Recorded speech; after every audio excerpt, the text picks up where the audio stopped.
The question that is asked, Dear Anon I, can you explain what it means to die before you die? In wisdom traditions, the death that we speak of is not a physical death. You must die in God, in truth, the realization of who you are, which means the end of the hide-and-seek game. The only way to truly cheat death is to mystically die to your identification with your body-mind. This illusory, mind-made sense of self, which is the ego. You do this before meeting your physical death. You go into the beyond, in the here and now. When physical death comes, you're not really dying. You're dying to time. You're waking up from the dream of being a person, a relative self, this temporary mental construct. That is all. The death process becomes easy when you recognize the impermanence of all life has a beginning and an end. But your true nature, the nature of all things, is the eternal formlessness behind all manifestation. When you have inner resistance to the oneness of all life, it cuts you off from yourself, the world around you, and strengthens your sense of separateness. When you recognize that who you are is unchanging consciousness, when you see that you're not even a spiritual person, you are the great universal spirit itself. So it's important to experience your ego death in order for your rebirth as pure consciousness. Otherwise, you will remain living in a dream world as a ghost, limited, lost, separate, and suffering. Learn in every moment the mystical art of dying to your false sense of personhood, so you can reclaim your unbounded freedom of your nobodiness.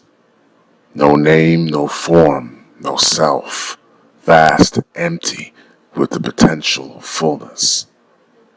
You were never born, therefore you, as consciousness, can never experience death.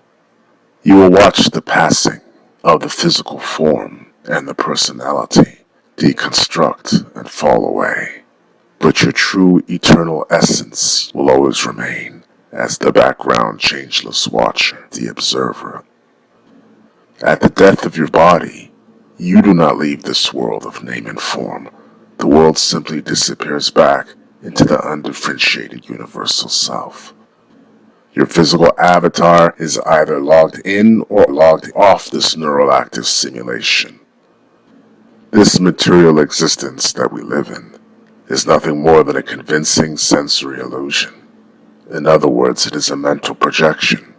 At the deepest level of existence, there is only life.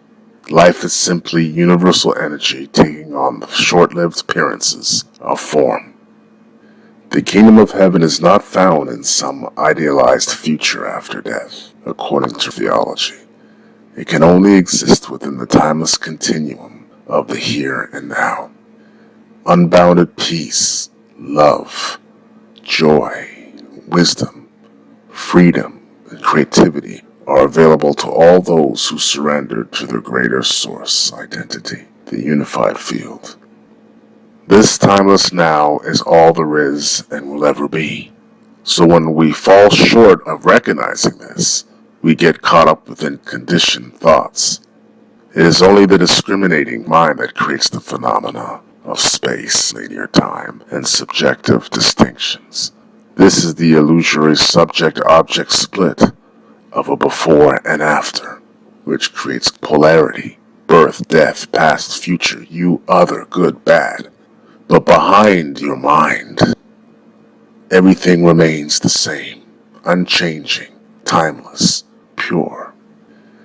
Spiritual birth is only possible through your ego death. You must die to your socially engineered self-image, which is a default programming of the matrix that locks you into third density. You must do that in order to be reborn as infinite awareness. Otherwise, you will continue to remain a powerless, plugged-in humaton, hopelessly dependent on the simulacra. We can either choose to fully embrace our inner divinity, or continue making excuses to remain asleep in our mind-created personal dungeon. Learn to detach from your mind-constructed self. Reclaim the unbounded freedom of your source self. I hope this helps in some way.